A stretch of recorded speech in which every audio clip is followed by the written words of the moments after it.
Today I'm doing a video with do you wanna introduce yourself, bro? It would be better if you introduce yourself. What's going on, guys? My name is Benny, and I currently work with my man Razor right here on the sales team. So, yeah. Yeah. I don't know if you guys, I've spoken about Benny on this channel a bunch. I don't know. I'd say first time. Let's say how we saw each other for the first time. First time I saw you was probably a PI video, and you was I seen that you was grinding with the guys, and from there I started following the journey, seeing that he was saying, and he got a bunch of really good videos. I'm definitely gonna link your channel in the description, and if you're looking for some gems where you can actually learn some real shit, and it's not like little whiteboard videos, you know what I'm saying? He actually has some swag in his videos, but I say my favorite video is my favorite one is the one that he just dropped, the Maybach. But before that, there's one where he's just sitting outside smoking a cigar, and he's just going through how to actually set a quote properly. But I think I saw you for the first time months and months ago, bro, and I've just been following you. So the fact that I've been able to come out here in Miami, work with him, work with the rest of the sales team, I mean, it's huge, bro. It's huge. Nah, I actually seen you on YouTube. So I used to watch his YouTube channel last March. It's damn near been a year, because when the whole growth operating thing was blowing up, I would look up that word. I'm like, who's this black dude in the thumbnail? So I was like, okay, all the other growth operators, a bunch of white guys and shit. So I was like, all right, let me tap on, bro. Yeah. Support my man's right here. That's love. And I clicked on it, and then I hear an accent, and I'm like, yo, now I'm just like. So hey, that's actually pretty. You actually have a pretty good advantage.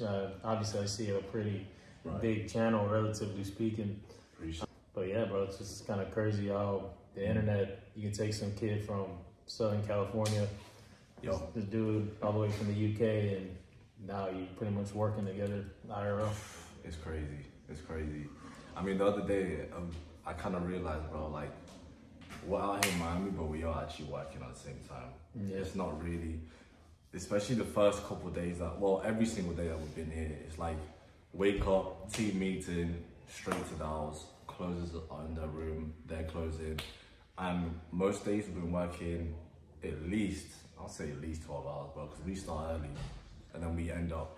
Yeah, we pretty much were, our first meeting starts at 8. Facts. We're pretty much dialing until 8, 9, 10. So, I mean, we've been in Miami, but bro, I don't think I've even been to Brickell, not once, and I've been here an entire week. Yeah. It's just kind of crazy, so. Locked in. Yeah.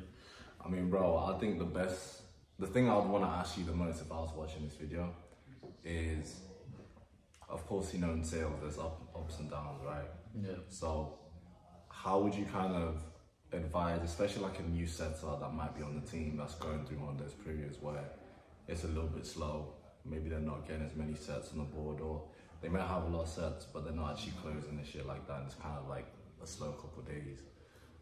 How did you deal with that when you kind of had that, when you was setting and stuff? You need to redefine what's up and down. Okay. Because I don't look at anything as up and down. I just look at this is what's happening, period. Facts.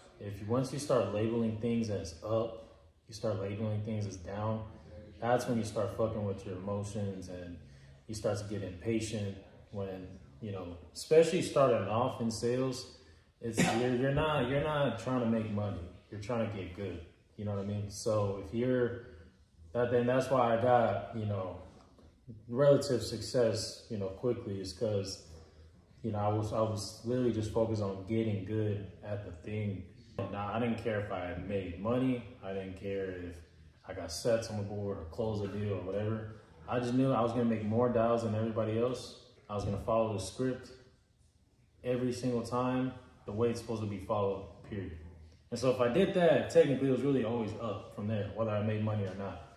So that's where it's how do you deal with ups and downs? It's you don't. You just focus on doing your job and let the rest take care of itself. You know what I'm saying? I like that, bro. I think the biggest thing I've learned from you, especially in the last couple of weeks, is just, like you said, if you carry on doing the right amount of inputs, like every single day consistently. Even if you don't, like even when you was talking about, you shouldn't really be too concerned about making money in the beginning and how much cash collected you do. Yeah. As long as, like you said, you're doing the right amount of dollars, you're doing these inputs, then eventually you will have those days where, like you said, like you're up type of thing. Yeah. But damn, I mean, bro, is there anything you kind of want to talk about just being out here in Miami, or just for anyone that might be watching this video that might be thinking about getting into sales, appointment setting, or just anything like that, bro?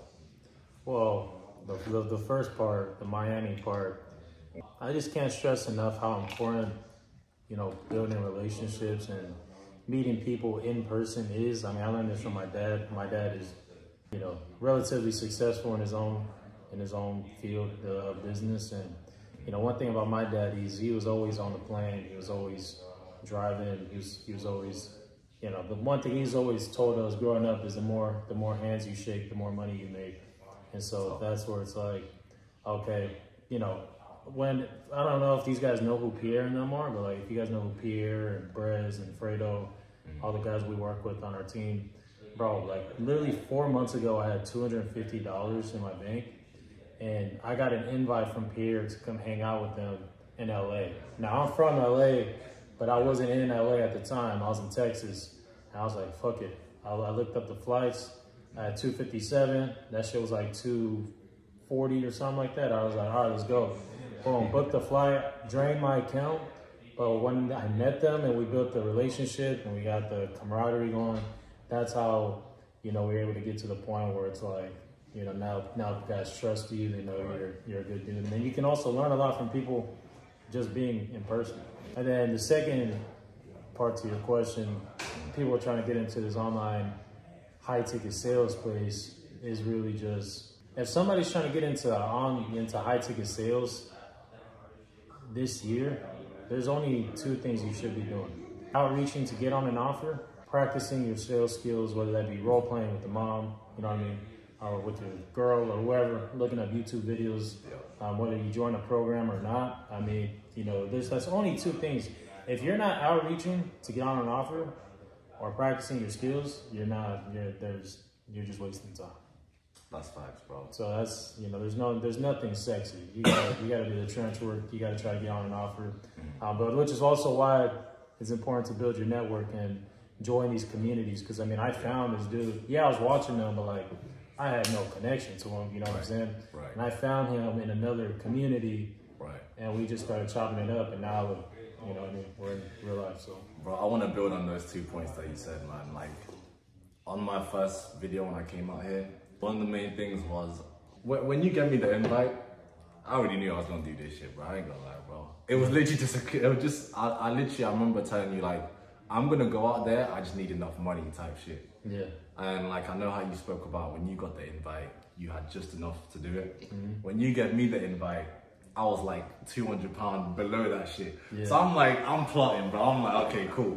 I got the invite. Yeah. I'm gonna save up this shit. I'm buying that shit and I'm coming out here. Yeah. So it took me like, I think a week, and then I got back to you and I sent you the screenshot like, yo, bro, I'm coming out here. Because literally what you said, when you're able to, because technically we were meeting every day on our team meetings, and you know, I listen to them and stuff like that, and we'll talk like on the calls. But being able to come here, meet you in real life, you know, literally live in the same house with you for a week and just kind of build that connection, it just, I don't know, it does something. Because like, I'm pretty sure you were speaking to Pierre and them before you went to LA to see them, but when you actually went there, you kind of built that connection. So same thing, I'm happy that I was able to meet everyone on the team. I've met Pierre, Brez, and like you said, that can take you really far, right? And just having that great connection there. And then same thing, when it comes to outreach, I used to hate outreach, but I'm not gonna lie. You seen one of my DMs I sent someone, and he was like, bro, this is trash, bro. You gotta bro, this is the outreach method right here. Yeah. For anybody who's reaching out, outreaching, trying to get on offers, it's a jump. You need to make the HR's job as easy as humanly possible, especially if you're not applying through any like link they send out. You're just literally cold DMing them, hoping for them to respond. you have to literally answer all their questions before they even speak to you, right? Don't just be like, hey, are you hiring? Like, what the fuck are they supposed to do with that?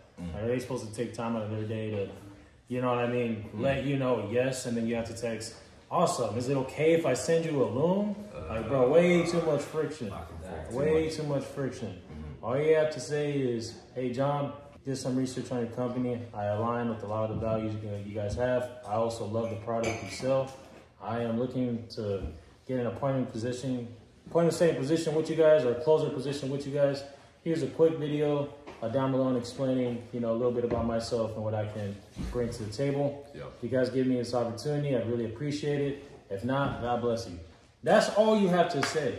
All right, bar for bar. You send that to 100 people a day, you'll probably be on an offer by lunch. You know what I mean? Crazy. So don't just ask people, are you hiring and shit? Like, no, bro, you gotta literally just make it as easy for the man. If you send that to any HR or any recruiter, I mean, bro, you'd be surprised how quickly you get a job, because everybody's just too fucking lazy nowadays. I think the way I think we should kind of end it like this, bro. But when it comes to practicing, I was practicing almost every single day with my girlfriend. Just in terms of where do you want to be this time next year? Do you have any goals, or are you just gonna go with the flow because you're going crazy? No, I have absolutely no goals. I don't care where I am a year from now.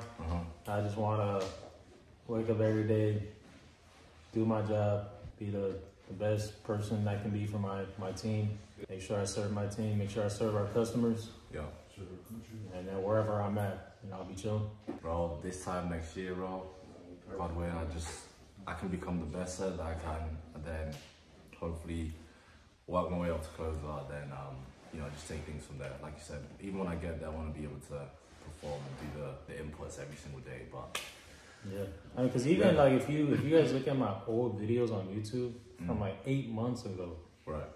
Like, bro, the guy you see in those videos has like less than $50 in his bank. Like, you can actually just see in my eyes how bad that shit hurt. So it's like, bro, you could get out of that so fast. Like, bro, it's 2025. Like I said in my boy's video, AB. Like, bro, literally, if you have no motion in 2025, it's at 100% your fault. But because it's 100% your fault, means you have 100% control and power to get yourself out of that situation. So, you know, it's really just stop, you know, mental masturbating on these videos, and you know, you just gotta get to fucking work. Facts. But yeah, that's it for us. This is kind of like our little break. Literally after this, we're about to get straight back to dialing and get back to work. And yeah, we go, bro. I really appreciate having Benny on here, man. You know, watch his latest video. His latest video is about to be his biggest one. He just copped a Maybach, bro. You know what I'm saying? So I'm trying to get to the point one day where I can have a national Maybach as well, you know? So, yeah, appreciate having me on this video, bro. Yes, sir.